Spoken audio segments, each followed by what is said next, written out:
We're having interstellar objects that aren't behaving right. We're having giant disruptions in the magnetic field. We're having wandering magnetic poles. We're having, the sun going to burp out more than we can handle. And then who's in charge? But all of these people that set up this infrastructure for a reset. Those with precious metals will still be in charge because that will be the default going back to. Nothing else will really have value except things of known value in the past that still have value, that will have value into the future. Bazillion, gazillion videos and images of everything on the North Pole, polar this. What we don't really get is the Southern Hemisphere images that are over South America where that magnetic anomaly is. I would love to see more of those with an X flare from Southern Argentina, Southern Chile. You're right in that zone. Like, what are your images looking like?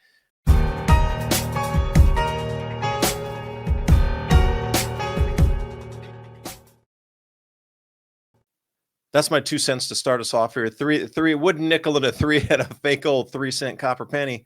If I could get your ideas on this here, Ransom. I was trying to pull this article up earlier. So mortgage data breach hits JP Morgan, Citi, and Morgan Stanley after large-scale vendor cyber attack. So you look at that and you go, okay, well, anybody who had any legal documents, mortgage applications, contracts, all got their data hacked. And I was thinking, well, that must be on the corporate side, maybe, because I don't know that many people are really, with JP Morgan as an individual. It's more of a business type of thing. Citi as well, Morgan Stanley, they like business clients. But here's what's scary. A recent study by Security Scorecard found that 97% of the top 100 U.S. banks suffered at least one third-party data breach in the past year, underscoring how fragile the ecosystem has become. Ransom, your thoughts on that? That sounds like a lot of property and money tied up in limbo where it can be accused that something's not on the up and up now that it's involved with security breaches. I mean, think about how in the past we've had banks that tried to foreclose on people that they didn't have the title to and things like that. And it all got hung up in court and whether or not you had enough money to defend against the bank that says they're foreclosing on your home that you never had a mortgage on. This sounds like more of that. I mean, think about all of the legal status and limbos or accusations about who sold what to who when or whether or not it's legitimate or fraud. I mean, that sounds like a nightmare. But that's the reality of all of this online stuff is that it is not private. No matter how much the banking institution or mortgage institution or even, your own files that are in the form of data are not secure. They're just not. I mean, there's the illusion of security and privacy, but the reality is that's just not the case. Yeah, and also some of these big three that are supposedly the credit monitoring. What's that? Equifax, Experian, and I forget the other one. But Equifax has been hacked twice already. And they're the ones responsible for keeping all your data. See, again, I think it's very illegal that they have full-on credit reports, full-on just bastions of information about us firewalled off into your own file. Right. But they can't even protect that. I mean, does that sound like something that could possibly happen to somebody as you got your data stolen? You got to verify it. Digital ID, man. I got to verify it's you. Right. But then they inform you that, you have to move because your home was sold by somebody else with other credentials that hacked all of the information needed to do that. And then what happens? It's up to the courts to decide who's right.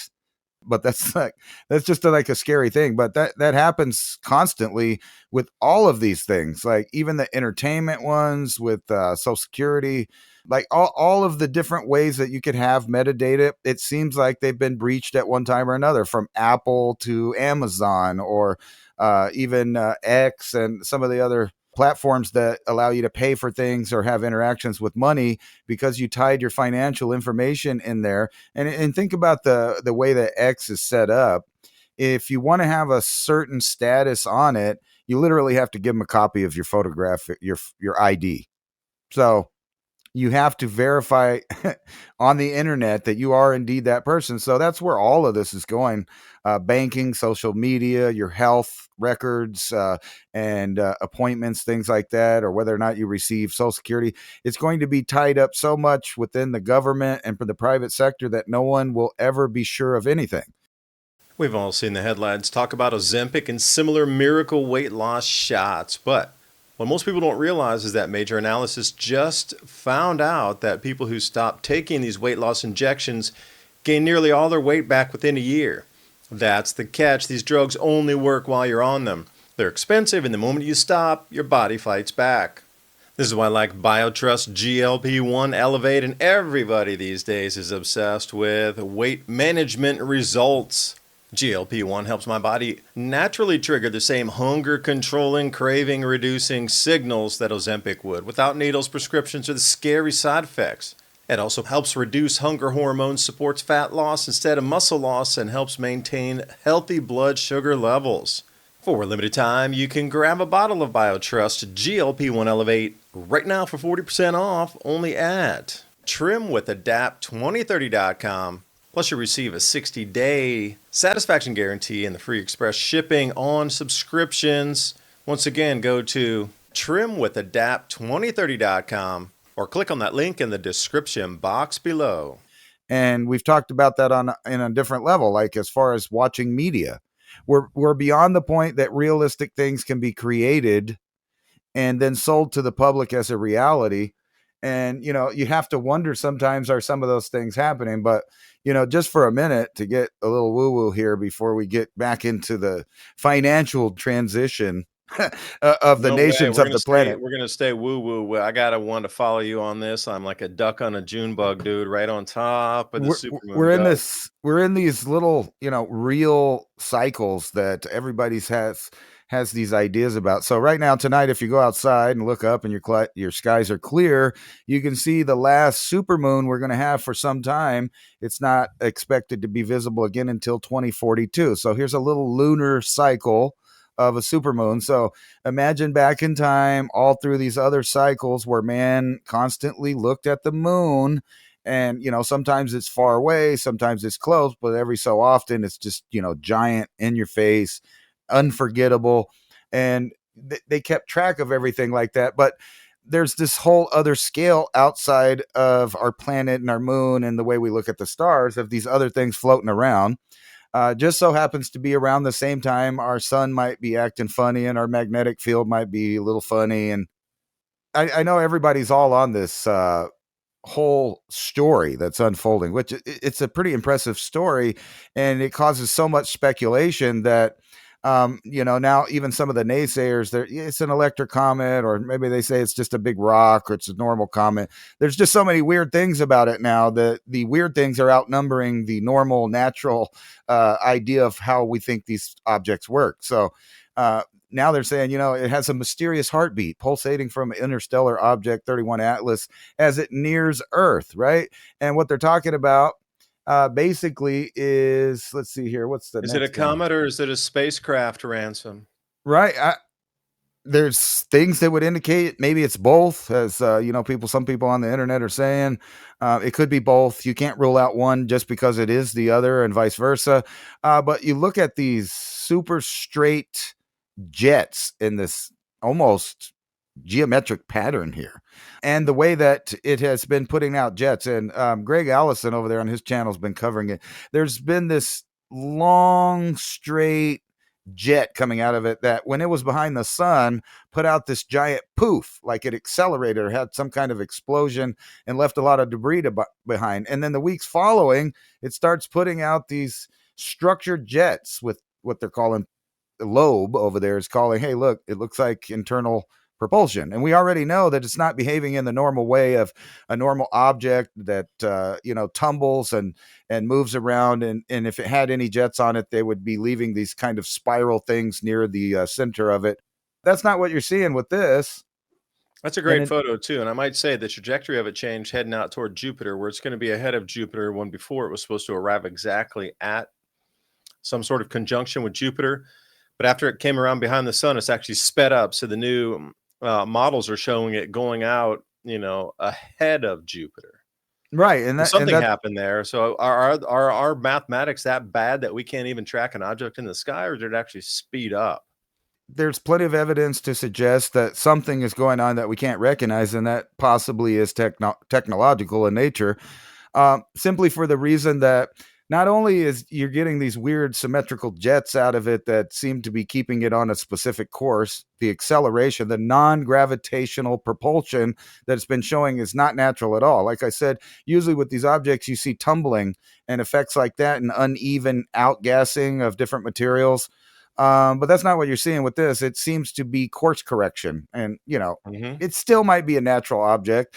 And like I said, others have pointed out it could be both a natural object with technological things in it or on it or whatever, but it hasn't done this tumbling that almost every other object we've ever watched does. It's a big degree of variation in its non-gravitational propulsion of off-gassing, but not with this one. It's been pretty stable and hasn't really tumbled or moved out of its orbit in any way, and it literally shows all of the signs of what something would do if it flew into our solar system for the purpose of studying it and looked at each and every planet at the best times as it went by. And then when we, as a technologically, I would say inferior civilization compared to the different types of civilizations they say there possibly could be, we're pretty primitive on that scale. And this object seems to be that it would be just perfectly out of sight for us at the best chance we would get to look at it. So, who knows? Woo! I don't know. So imagine if it's sending also adjusting energies to us on our planet. I was talking with Michael and Cindy over at Evolutionary Energy Arts just the other day, and they were talking about what if it imbues this upgrading, not even technology, it's more in the spiritual sense. If it's bringing another resonance field into us, that's exactly the same. No, Look at all of the weird things that we're having. We're having interstellar objects that aren't behaving right. We're having giant disruptions in the magnetic field. We're having wandering magnetic poles. We're having, the sun. A lot of people think does look like the quarantine event situation going on, possibly. We're not going to know when it happens. We're not going to just sit around on the internet going, you know what? I think these ones are going to be the ones. It's just going to happen one day. The sun's going to burp out more than we can handle. And then who's in charge? But all of these people that set up this infrastructure for a reset. those with precious metals will still be in charge because that will be the default going back to. Nothing else will really have value except things of known value in the past that still have value, that will have value into the future.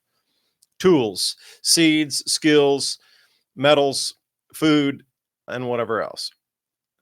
So here's an interesting thing is, I was talking with David Nino Rodriguez. I had him on the show the other day, and he was talking about EMP and all these things. I delved into it before, but he explained it pretty clearly that they're waiting for an EMP event, whether it's a large EMP that knocks out half the US or whether it's, something more regional that'll knock out a state or two. He was super incredibly convinced that what is in store for us is an EMP event. And I was like, the only way they can get away with that cleanly is having a solar flare that comes through of an X variant, then they can ride on top of that and say, oh, it's a solar flare. And here, then we suddenly get, not even a day after we talked about the same exact thing, that what are they warning for? Disrupting power grids and communications. And this is the exact same thing. He was like, there's going to be an EMP. And I was like, well, they're going to have to ride on top. And then sure enough, Yeah, but what's funny about that is we could, like I said, we could just keep track of these now because of the technological level we're at. But it's like a spinning flywheel or something that's going to break sooner or later. There's chunks of it going to fly off. And I was kind of wondering, like, if I'm not mistaken, what you're looking at with the South Atlantic anomaly is a lot similar to what you see on the sun when you see sunspots. And here on Earth, our magnetic field is way weaker than what you see on the sun. So you're not going to see these big arching loops visible, but they're there. They're within our magnetic field. And when you have the poles moving back and forth, it's going to twist and contort these spots on the Earth. If you have a whole area of the atmosphere that's kind of low or missing in an area, that might have something to do with the changing magnetic field. the visibility of, okay, so this last solar flare that came in, you had these orange auroras coming in and these bright reds and colors you don't know. Orange is very rare anyway, because the way that things are ionized in the atmosphere, it's like two atoms are jumping within each other so quickly and trying to take on the charge of another one that the electron is switching from oxygen or nitrogen, and it's pulsing between itself that it can't grab onto one or the other, and it's creating orange. And the speed at which this happens is unthinkable, that they can't decide where they're going. So they're in a state of flux, and that electrical signature is that orange color that you see. But Right. it's only possible with certain electrical conditions. That's what the periodic table is based on. Well, my point was kind of like, when you play with magnetic dust, you get to see a visualization of the magnetic field of that strong magnet. Now, what's interesting though is we get all these amazing pictures of everything in the northern hemisphere over the Arctic, bazillion gazillion videos and images of everything on the North Pole, polar this. What we don't really get is the southern hemisphere images that are over South America where that magnetic anomaly is. I would love to see more of those with an X flare from southern Argentina, southern Chile. You're right in that zone. Like, what are your images looking like? I just don't see that many. And especially with an X5 or something where the magnetic field lines are supercharged. And I was trying to get 2024 at least here, but yeah, Southern seems like Lights, New Zealand 2012, but that's outside the zone. New Zealand's not in that magnetic anomaly spot. and I've been reading a lot about Patagonia, just like other places. The whole idea of the peopling of Americas is getting turned upside down, not only genetically, but from artifacts and things. So I don't know if you saw that, but we were talking about the Jaman last week, and I sent you this article that was talking about a good percentage of, at least at one trip over into the Americas, a bunch of Jaman era descended people came over with one of the groups there and deposited their DNA along with people from Siberia and other places in Western Europe and Eastern Asia that moved all the way across the globe. And now we're finding evidence. The clock keeps getting pushed back of when people were going where. So now we have a date of at least 30,000 years for South America through carved, I believe it was giant sloth bones, I think it was. It was. It's just another indication. And now I've read a recent paper that's talking about a clear, straight 10,000 year genetic lineage of people in Patagonia that were just there the whole time, that had small influxes from people from other places like Oceanic group and straight up mainland China, and then further away. And it's funny because I've got my DNA tested, and I've been comparing the different companies. So each company is going to give you a slightly different answer depending on what they concentrate on. But now they're getting into the field of ancient DNA. So where like you could go back to, let's say, 19,000 years ago and compare your DNA to all of the DNA of that time period, right? And then you would get a totally different mix of what you thought you were, would be back then. And they're finding that, Europe and other places like the mummies in China, they have all these different DNA traces in them that go back to the Middle East, to the Near East, to the Far East. People were coming in all different directions. And they had this kind of outdated idea of the coupling of peoples around the world. Now we know that, even after hybridization with other hominids, people were just walking around in these spaghetti weaves all over the planet, including the Americas, for a really long time. Australia and that group of the Pacific Islanders is a unique group of people because they're the group of people that carry the highest content of both Neanderthal and Denisovan. So they are ancient people. And then, you hear all these people talking about, well, I'm Irish or I'm German or I'm, whatever. Most of those countries, including Italy, Portugal, and all that stuff, they didn't even exist 2,000 years ago. So what those would have been was Roman, right? That was Rome at that time. But think about this. You can now track your lineage. Like I tracked one of mine to 160,000 years ago in China, a Denisovan that shares DNA with me, this ever expanding clock going back in time where we're able to track back our lineages literally to 40,000 years. It used to be a big number they were showing right there, but now that's a small number. They're talking about ice age shorelines again, like some of these maps coming up. But you know, the tales or the some of the stories of these peoples exactly reflect what was talked about during this time. Like, how did they move from island chain to island chain? So think about this. This map I'm showing you here. If you moved north of Darwin or you went up all the way to the very top at that 12 o'clock position of what is not land now, but it's you would almost be touching Sumba Island in Indonesia from there. Like you literally could see it across the way with a canoe, a simple canoe on a day with calm water. You could have gone to Indonesia. And when you're looking at sea level rise or falls 40,000 years ago, that was itself a giant continent that every bit of landmass from Thailand all the way down from Malaysia through Indonesia was one, they call it Sundaland, you know, it was just one giant landmass all the way through the Philippines. I mean, between the Philippines now is a bunch of islands there that are, you know, an archipelago, but before was an interconnected landmass that had a giant bay within it that some islands resided in. And that giant amount of, there were some, you know, some passes through a few of the islands due to the depth of the trenches there. But otherwise, it was just one solid landmass. I mean, literally connecting right up to Indonesia, a canoe ride away, and you could have walked all the way to China from here. So when you're looking at how people could have moved around during this time, you know, it gets a little bit interesting on truly what our history is or what we've been told on how people interconnected. It was supposedly there was no connection 40,000 years ago, but then the sea levels being different, how much easier it would have been. You know, 400 foot lower sea levels, you're talking about massive amounts of water not being there. So when we look at our oceans, they're like, well, they couldn't have crossed the oceans. Yeah, not today, maybe. But think about if you could actually see island chains to the next one on clear days, and they would be completely underwater, 400 feet underwater now. I mean, the amount of land mass that was shown and available to walk across or easily get to comparatively, I think we've been lied to about the history. I know deep in the Pacific, but still a lot of these islands were 5, 10, 20 times bigger than they are today due to the sea level being lower.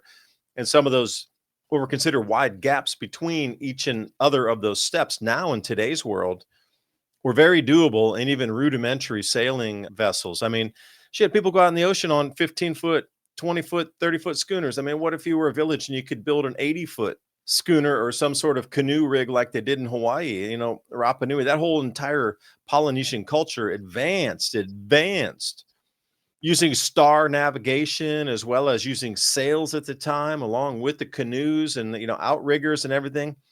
They were very advanced in using the ocean. Now, you don't think they could if sea levels were 400 feet lower and we have continental land masses rising out over New Zealand is now that's stretched up. I mean, sheesh. The Pacific was widely drained at that point, except for the very deepest trenches. There were massive amounts of land. The other land mass around New Zealand was probably a quarter of the size of Australia when it was at that sea level. I Yeah, think because our that's it. history, while you're getting that set up, I really believe the history we've been given is an absolute lie. Well, here's one that they agree on. If you did DNA testing, there's different companies that provide archaic DNA testing, so you can find out what percentage Denisovan perhaps you are, or how much Neanderthal you are. And I did that with a couple different companies. So one of them says that I'm like 1.96% Neanderthal, and the test for Denisovan shows I'm about 0.29% Denisovan, which is actually high for somebody of European descent. However, they only have so many samples of these archaic people, right? So they have a big database of Neanderthals, and they can literally match you with the closest Neanderthal or Denisovan that there was. So that means that you share DNA with that individual. Despite Denisovan being considered a different species, it was a human that built tools and presumably had a large brain based on what we know about it, just like Neanderthal or Cro-Magnon did. But here would be a sample that they say I share genes with and connected with, and this is at least 160,000 years old. That's a human being found in China Here's one in Southeast Asia, a different sample that I also match, 164,000 years old to 131,000 years ago. Now, people are talking about tracing their ancestry a few hundred years and stuff. When the fact is that most people can really dive deep on checking their ancestry and looking at individuals that you share genes with that push the boundaries of the concept of human history.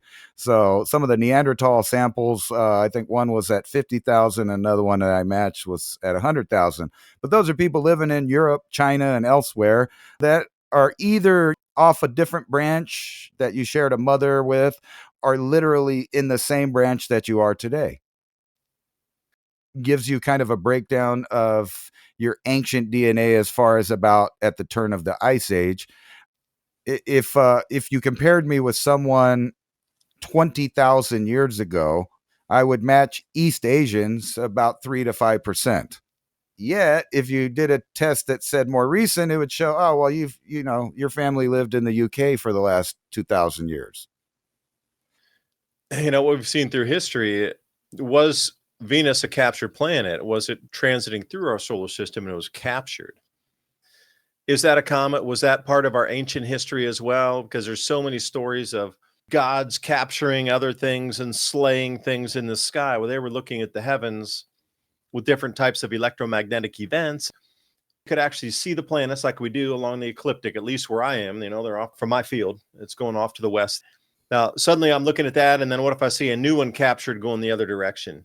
And like, whoa, what was that? And it was a planetary body with a comet tail, and then it grabs and then gets stuck in a new orbit, and it becomes, hey, that's the second year, the third year, the fourth year it's there. Then how would you describe that as a tale, an ancient legend? How would you describe that?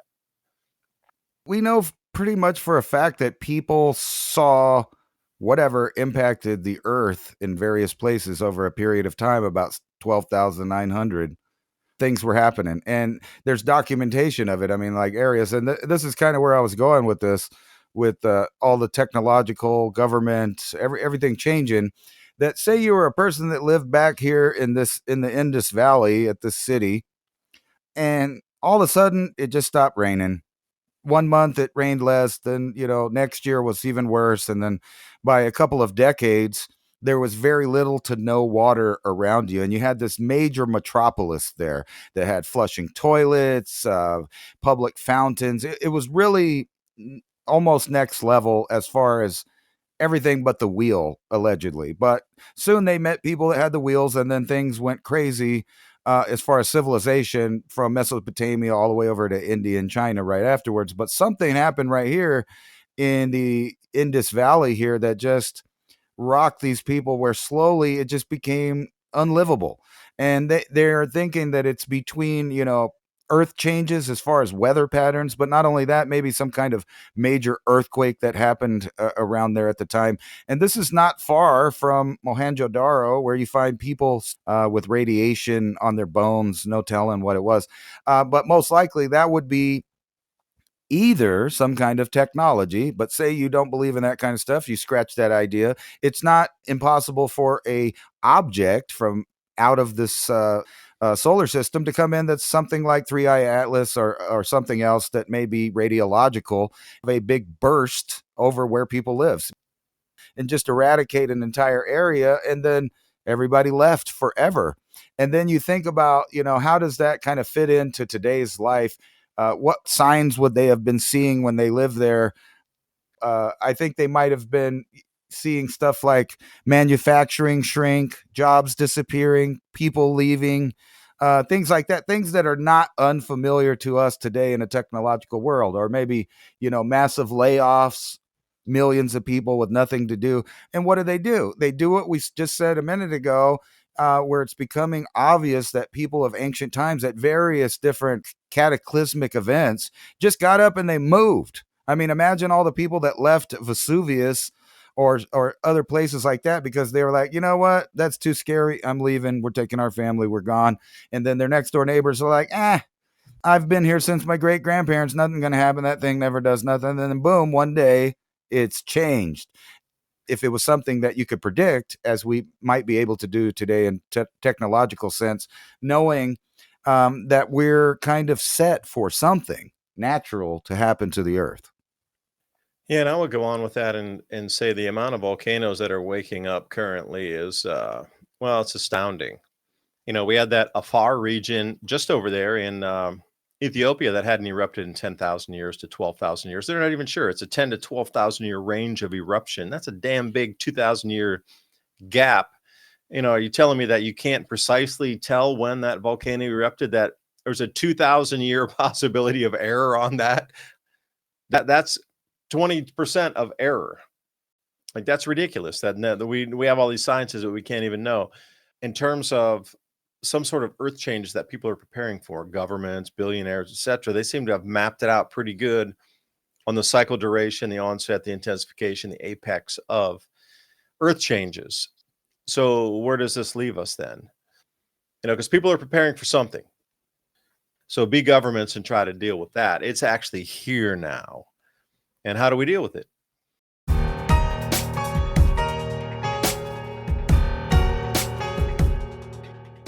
Thanks for joining. I hope you got something out of the video. And please support us, buymeacoffee.com/civilization cycle if you like information like this. And if you would like to be a guest on the Civilization Cycle podcast, or would like to suggest a guest to join us here on the Civilization Cycle podcast, send us a message at civilizationcyclepodcast@protonmail.com. And visit us at civilizationcycle.com to sign up for the weekly show notes for the live show every Thursday night, 10 p.m. to midnight. 10 bullet points so you can keep the conversation going with others, and keywords so you can do some of your own research. civilizationcycle.com. We'll see you next show. Bye for now.